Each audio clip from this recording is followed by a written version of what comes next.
Donating your body for plastination.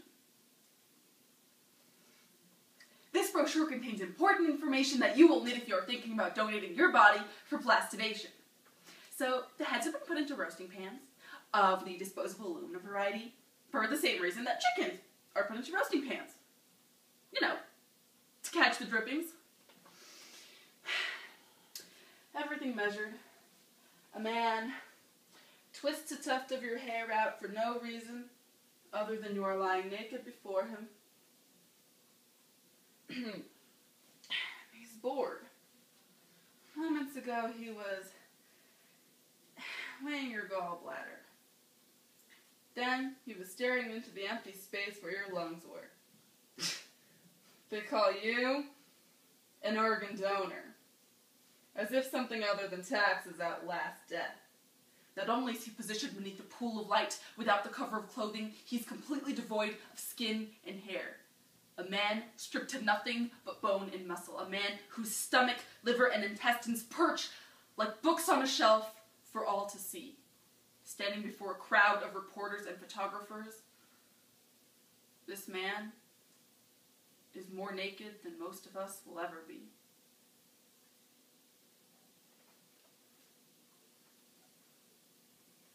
When people donate their bodies to science, they imagine being part of groundbreaking scientific research that will save lives and make a difference. They do not imagine having their cells bought and sold by every lab in the country, or having their unceremoniously decapitated heads photographed for a medical student's Facebook page. This is not what they consented to. These people donated the most important symbol of their humanity to us so that we could learn from them. And they deserve our respect. Through the prose, The Immortal Life of Henrietta Lacks by Rebecca Skloot, Stiff by Mary Roach, Drama, Never Let Me Go by Alex Garland, Poetry, At the End of Life a Secret by Reginald Wayne Betts, Article, Education or Freak Show, The Bodies Exhibition by Wendell Bendetti, an informational brochure Donating Your Body for Plastination from the Plastination Institute in Heidelberg, Germany. Malpractice, a program advocating for the rights of science's most generous donors. I first learned about Henrietta Lacks in my high school biology class. A class very much like this one. Now, I have this photograph of a woman I've never met. It's torn and patched together with tape.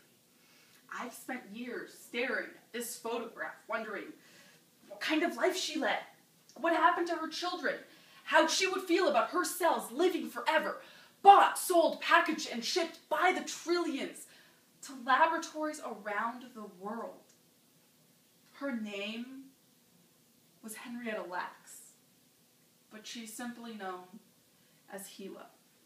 I don't think I can keep silent on this anymore. Do you know what happens to children when they grow up?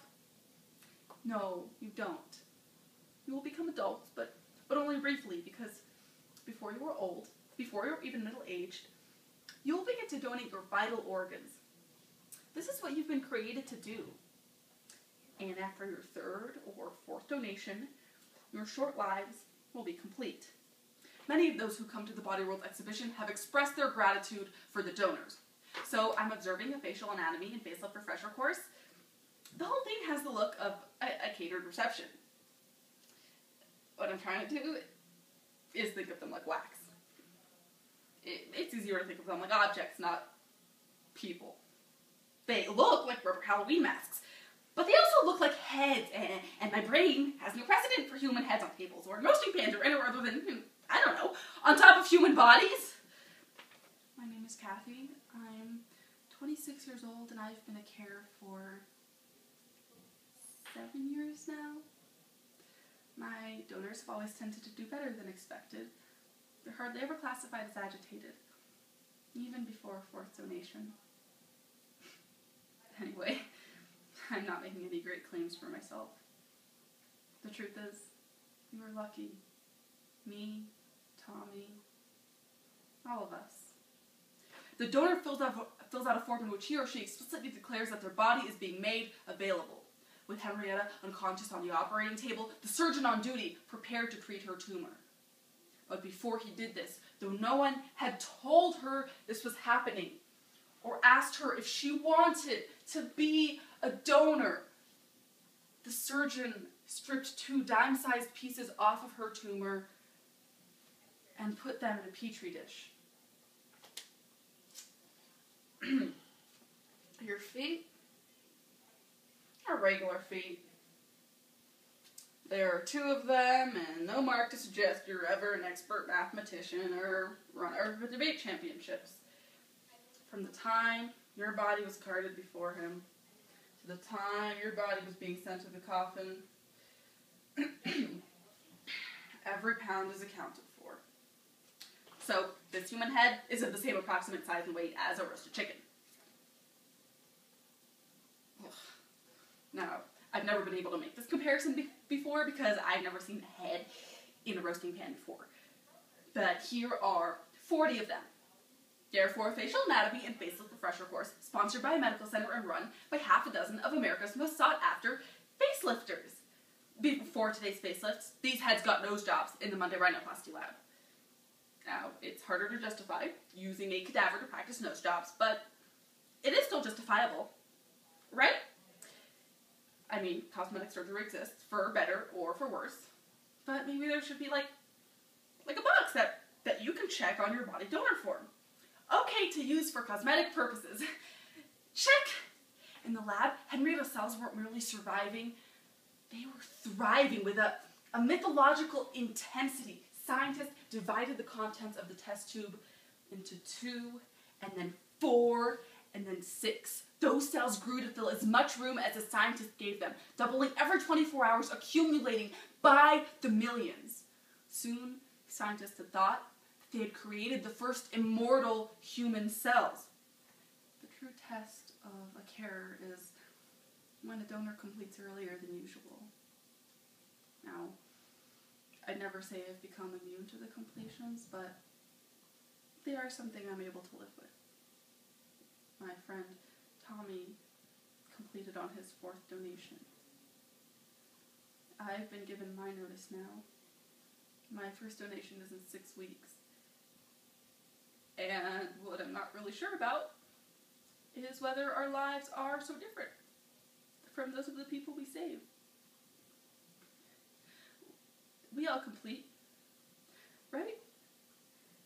And none of us really understand what we've lived through or feel that we've had enough time. Don't doctors have to tell you when they used your cells in research? The answer to that is no. Not in 1951 and not in 2013. Today, most Americans have cells or tissue on file somewhere, usually without their knowledge.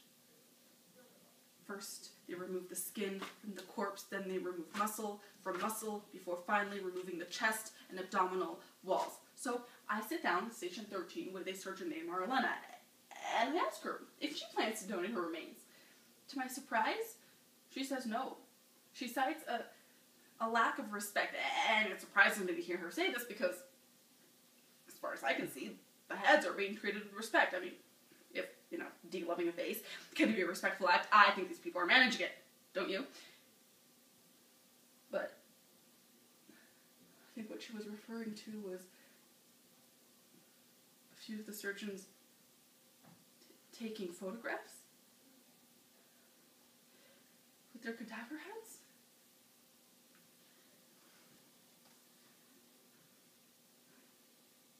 When you're dead, you can't refuse to sign a photo release. The seminar is nearly over and the surgeons are finally out into the hallway. Marlena is conscientiously respectful. She reaches out and closes the cadaver's eyes and replaces the white cloth over the cadaver's face.